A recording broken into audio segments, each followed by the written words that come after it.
Parliament ఎన్నికల్లో ప్రజలు మరోసారి బీజేపీని ఆదరిస్తారని ఏపీ బీజేపీ అధ్యక్షురాలు పురంధేశ్వరి చెప్పారు.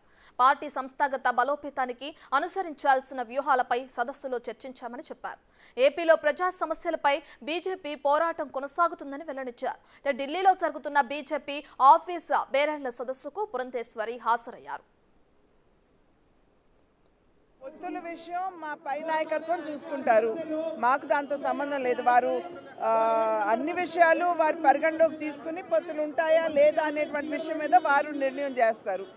కార్యకర్తలంగా అదేవిధంగా రాష్ట్ర అధ్యక్షురాలుగా మా పని, మా విధి, మా బాధ్యత రాష్ట్రంలో భారతీయ జనతా పార్టీని బలోపేతం చేసుకోవడం. అంటే దీనికి రెండు కోణాలు ఉంటాయి, సంస్థాగత పరంగా అదేవిధంగా రాజకీయ పరంగా కూడా. సంస్థాగత పరంగా చూసుకున్నట్లయితే బూత్ కమిటీల దగ్గర నుండి ఇవన్నీ కూడా చూసుకుంటూ ఏ రకంగా బలంగా ఉన్నాయా లేదా, లేకపోతే బలోపేతం చేసుకోవాలంటే ఏం చేయాలి. అదేవిధంగా రాజకీయ కోణం నుండి అంటే ప్రజా సమస్యల్ని అదేవిధంగా విధాన లోపాలని ఎత్తి చూపడం. ఇది ప్రక్రియగా మనం విధిగా చేయవలసినటువంటి కార్యక్రమాలు.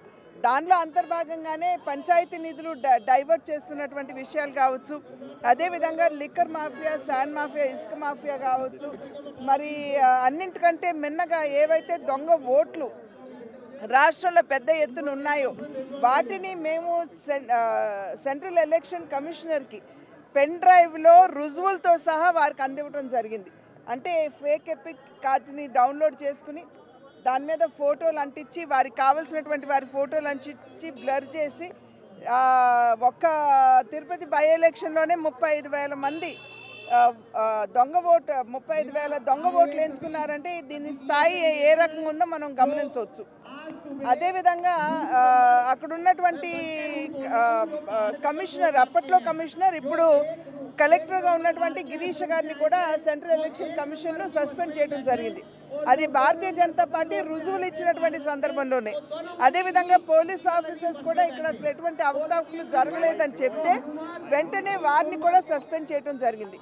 కనుక ఈ రకంగా ప్రజా సమస్యల మీద భారతీయ జనతా పార్టీ పోరాటం చేస్తూ ముందుకు వెళ్తున్నటువంటి సందర్భంలో ప్రజలు కూడా భారతీయ జనతా పార్టీ ప్రజల పక్షాన నిలబడే పార్టీ అని గుర్తించి మమ్మల్ని ఆశీర్వదిస్తారు.